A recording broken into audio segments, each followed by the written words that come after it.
very, very good question. Let me first show you what Amazon says. So I'm going to give you the link to this. I'll put it in the link in the chat for everybody. And this is something that is sent to all. So this has always been the case that Amazon has specified that you must have product liability insurance up to $1 million. And that's across all platforms, not just Amazon.com. However, it was the case that they requested it, but never actually checked if you had it. So it was always a kind of a bit of a loophole, I guess, in that you didn't really need to get it unless you wanted to get it. However, what's recently happened in the German marketplace is that a buyer of a product has sued Amazon for a defective product that injured them, and in the German courts they won. Now, of course, Amazon has now disputed that and filed their own rebuttal against it, but as it currently stands, what that means is, at least in the EU, if something goes wrong with a product, Amazon is on the hook for that. Now, you can imagine that Amazon is shitting themselves at the thought of that. And if you check here, this information here is all brand spankly new.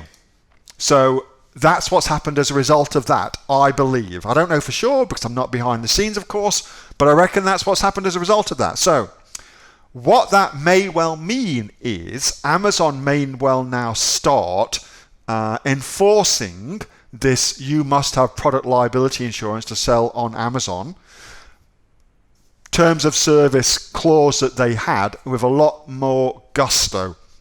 So there's that. Also, my own particular situation is that I have product liability insurance for some of my products, not all of them by any stretch of the imagination.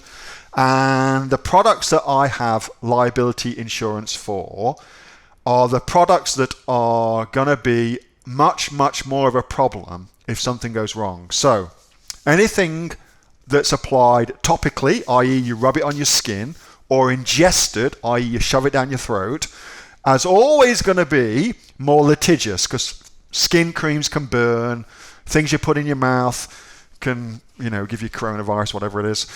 Things like that, okay? So they were always going to be more litigious. Also, things like anything to do with a baby, like the last thing you would want to do is injure a baby because the parents are going to go freaking insane and they're going to sue. Not only is it a terrible thing to do, but also legally you're going to get your ass handed to you if you injure a baby. So don't do that. Advice from Neil, don't injure babies. Consumer advice. So there's that as well to consider. Now, last thing to consider, then I'm going to give you some very, very entrepreneurial insights into this as well. Last thing to consider.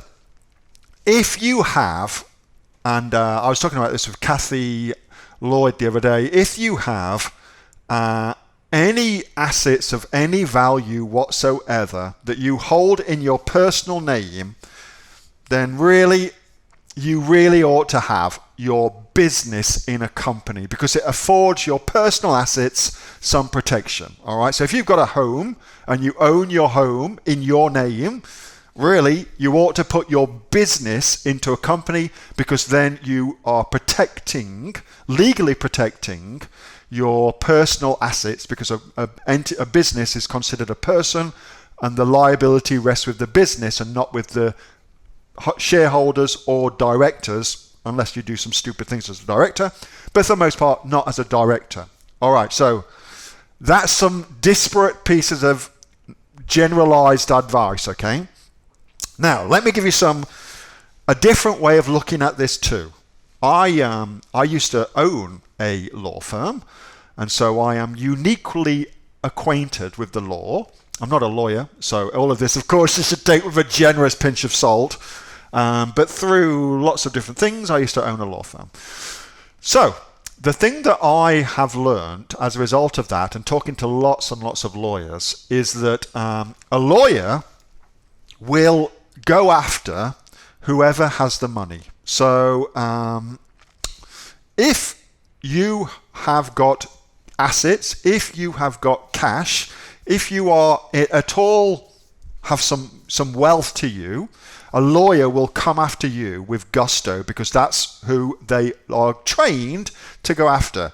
If you ain't got diddly squat, then, there's not really, a lawyer won't really go after you, and they'll tell their clients, hey, this guy or gal, they ain't got shit. We could go after them, but you ain't going to get shit for it. All right, so there's that as well. So lots and lots of disparate pieces of advice. I'm aware of that. Should you have product liability insurance? That question may well get taken out of our hands very, very soon. Now, probably all saying to yourself, well, who the hell do you have your product liability insurance with, Neil? I use Allianz. Oops.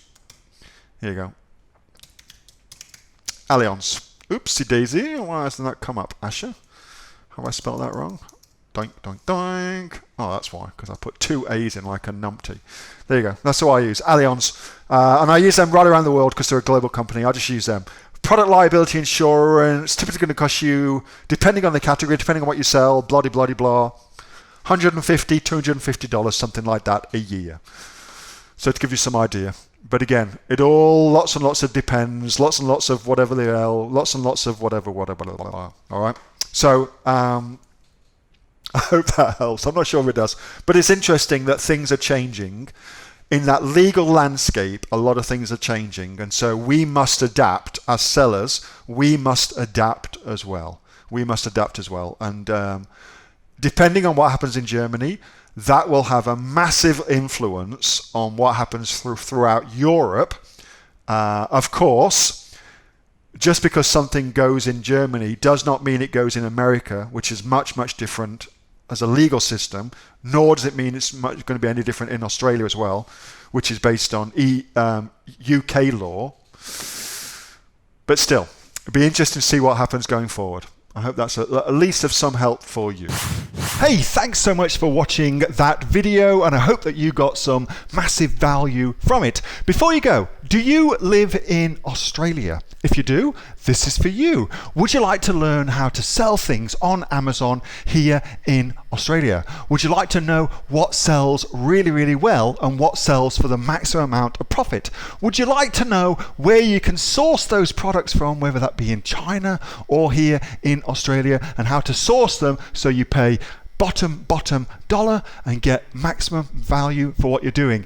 If you do, please subscribe to my channel and like this video, and you'll learn that and much, much more. It's the exact same information that people like Jeff from New South Wales have used to make $45,000 a month on Amazon, that Sue, who's from the sunny coast, has used to purchase herself a brand spankly BMW every single year as a result of her e-commerce business, and the lovely Kate from Bowral in New South Wales has used to make $32,000 a year on, a month, not a year, a month on Amazon, and indeed Anthony, who makes $15,000 a month on Amazon, selling, as he puts it, odds and sods. If you'd like to learn the exact same information that they use to maximize their profits for their Amazon businesses, subscribe to this video, like my channel, post below if you want me to teach you something. Okay, I'm out of here. Speak to you soon. Bye. Subscribe.